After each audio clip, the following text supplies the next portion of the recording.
مسلمان سورج نکلنے سے پہلے اور شام میں اندھیرا گہرا ہونے کے بعد ہی اپنے گھروں سے نکلتے ہیں۔ اس دور میں مسلمانوں میں صرف ایک شخصیت ایسی ہے جو کسی بھی قسم کے خوف کے بغیر اپنے گھر سے باہر آتی۔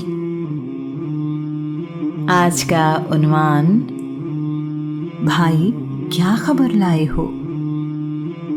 قبیلہ بنی غفار قریش کے تجارتی راستے میں آباد ہے۔ تجارتی گزرگاہ ہونے کی وجہ سے اس قبیلے کے لوگ موقع ملنے پر کارواں لوٹ لیتے ہیں، لیکن تمام لوگ ایسا نہیں کرتے۔ جندب بن جنادہ قافلوں کو لوٹنے میں شامل نہیں ہوتے۔ وہ ان لوگوں میں سے ہیں جو ایک خدا کی عبادت کرتے اور دین حق کی تلاش میں رہتے ہیں۔ جندب بت پرستی اور شرک سے بچے ہوئے ہیں۔ دین اسلام کی خبر ان کے گاؤں تک بھی پہنچی ہے۔ جندب نے اپنے بھائی انیس بن جنادہ کو مکہ بھیجا کہ وہ پتہ کریں کہ کس شخص نے نبی ہونے کا دعویٰ کیا اور اس کا دین کیا ہے۔ انیس مکہ آئے اور ضروری معلومات لے کر واپس چلے گئے۔ جندب نے پوچھا، بھائی کیا خبر لائے ہو؟ انیس انہیں بتا رہا ہے، میں نے مکہ میں بھلی صورت والا ایک آدمی دیکھا ہے جو نیکی کرنے کا حکم دیتا اور برائی سے روکتا ہے۔ وہ اچھے اخلاق اپنانے کی ہدایت کرتا ہے۔ اس کا دعویٰ ہے کہ اللہ نے اسے انسانوں کی رہنمائی کے لیے رسول بنا کر بھیجا ہے۔ جندب نے انیس سے پوچھا ہے، لوگ اس کے بارے میں کیا کہتے ہیں؟ انیس بولا، لوگ اسے شاعر، کاہن، جادوگر اور مجنون کہتے ہیں۔ بخدا اس کا چہرہ بتاتا ہے کہ وہ سچا اور لوگ جھوٹے ہیں۔ جندب نے پوچھا ہے، میں اسے کیسے پہچانوں؟ انیس نے کہا، بھائی وہ کوئی خاص قسم کا لباس پہنے ہوئے نہیں تھے۔ ان کا لباس، انداز گفتگو، حلیہ، چلنا پھرنا، اٹھنا بیٹھنا سب مکہ میں رہنے والوں جیسا ہے۔ ان کی وضاحت اور رہن سہن سب ویسا ہی ہے جیسے وہ انہی میں سے ہوں۔ ساری باتیں سننے کے بعد جندب اپنے بھائی سے کہہ رہی ہیں، میں خود مکہ جاتا ہوں، تم میرے کاروبار اور بیوی بچوں کا خیال رکھنا۔ انیس نے حامی بھرتے ہوئے کہا ہے، بھائی مکہ میں احتیاط سے رہنا۔ مکہ میں نئے دین کی مخالفت بہت زیادہ ہے۔ اس کی حمایت کرنا یا اس کے دین پر ایمان لانا یہ اپنی موت کو دعوت دینا ہے۔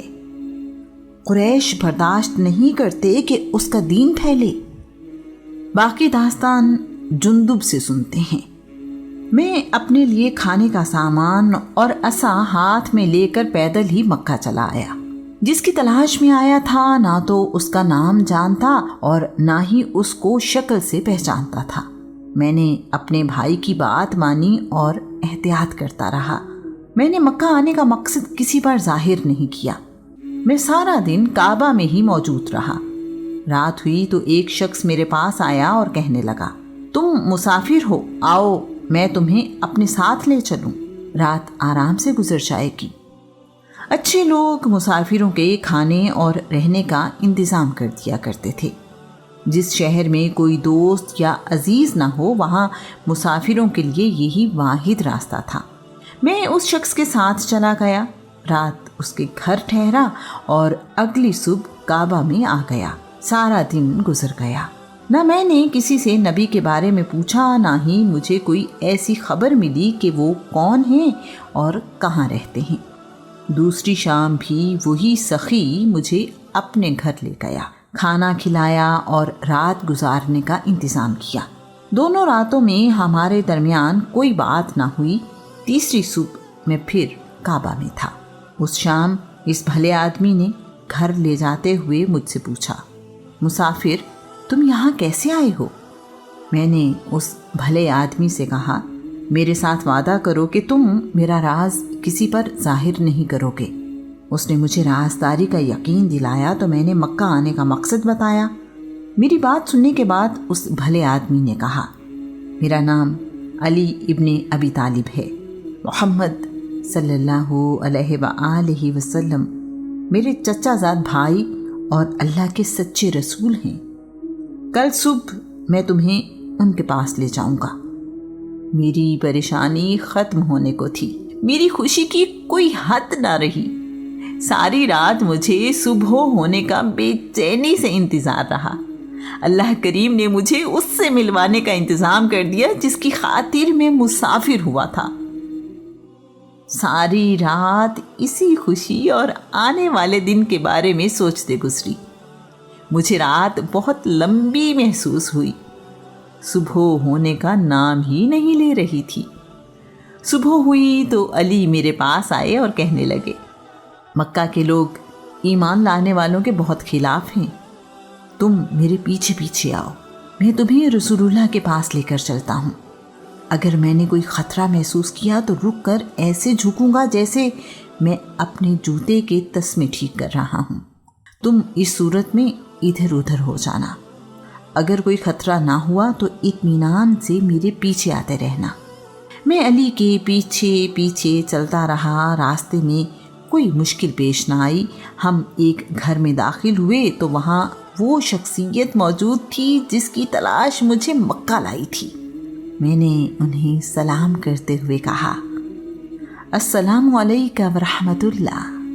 انہوں نے جواب دیا، وعلیکم السلام ورحمۃ اللہ وبرکاتہ۔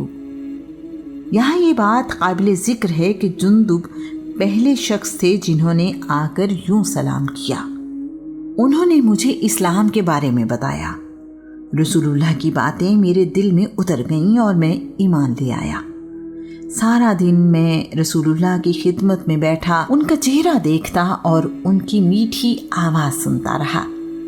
وہ گھر جس میں رسول اللہ سے میری ملاقات ہوئی وہ دار ارقم تھا۔ شام ہوئی تو وہاں موجود ایک بھلے انسان نے رسول اللہ سے کہا، اللہ کے رسول، آپ اپنے ساتھیوں سمیت آج رات کا کھانا میرے گھر پر کھائیے۔ رسول اللہ ساتھیوں سمیت جن میں بھی شامل تھا ان کے گھر تشریف لے گئے۔ وہ گھر ابو بکر بن ابو قحافہ کا تھا۔ اس دن میں نے زندگی میں پہلی بار طائف کے زبیب کھائے، یعنی خشک میوہ جات۔ رسول اللہ نے مجھے ہدایت کی، ابھی تم مکہ میں اپنے ایمان لانے کا ذکر کسی سے مت کرنا، اپنے گاؤں کے لوگوں کو ایمان لانے کی دعوت دو۔ جب تمہیں ہماری فتح کی خبر ملے تو ہمارے پاس چلے آنا۔ میں نے جوش سے کہا، اللہ کے رسول، اس ذات کی قسم جس نے آپ کو حق کے ساتھ نبی بنا کر بھیجا ہے، میں مشرکوں کے سامنے جا کر اپنے ایمان لانے کا اعلان ضرور کروں گا۔ میں کعبہ میں آیا اور بلند آواز میں اعلان کرنے لگا، اللہ کے سوا کوئی عبادت کے لائق نہیں اور محمد اللہ کے رسول ہیں۔ میرا یہ کہنا تھا کہ ہر سمت سے لوگ مجھ پر ٹوٹ پڑے اور مجھے مارنے پیٹنے لگے۔ جس کے ہاتھ جو آیا اس نے مارنے میں کوئی کمی نہ کی۔ مجھے اندازہ ہی نہیں تھا کہ مکہ میں رسول اللہ پر ایمان لانے کا اعلان اتنا مشکل کام ہے۔ مجھے احساس ہوا کہ رسول اللہ مجھے ایسا کرنے سے کیوں منع کر رہے تھے۔ اتنے میں عباس بن عبد المطلب آئے، مجھے دیکھا اور قریش سے کہا، کم بختو، کیوں اپنے دشمن بنے ہو؟ تم جانتے نہیں یہ بنی غفار کا آدمی ہے؟ تمہارے تجارتی قافلے اس کے گاؤں سے ہو کر گزرتے ہیں۔ مکہ والوں کے لیے ان کی تجارت کے راستے بہت اہم ہیں۔ وہ تجارتی راستے میں آنے والے کسی قبیلے سے دشمنی نہیں رکھتے کیونکہ ان کی تو گزر بسر ہی تجارت پر ہے۔ یوں مجھے ان لوگوں سے نجات ملی۔ میں اپنے گاؤں واپس آ گیا۔ میرا بھائی اور میری والدہ بھی ایمان لے آئے۔ میں نے اپنے گاؤں کے لوگوں کو اسلام کی دعوت دی۔ آدھا گاؤں اسی وقت ایمان لے آیا۔ گاؤں کے باقی لوگ تب اسلام لائے جب رسول اللہ نے مدینہ منورہ ہجرت کی۔ بنی غفار ان قبیلوں میں سے ایک ہے جو بہت پہلے اسلام لے آئے۔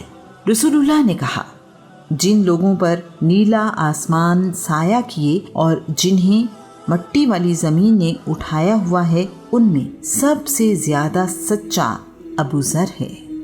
تاریخ جندب بن جنادہ کو ابو ذر غفاری کے نام سے جانتی ہے۔ ایمان لانے کے بعد کوئی اس دین کو چھوڑنے کے لیے تیار نہیں ہوتا۔ اگر یہ سلسلہ اسی طرح چلتا رہا تو رسول اللہ کا دین ایک دن پورے عرب پر غالب آ جائے گا۔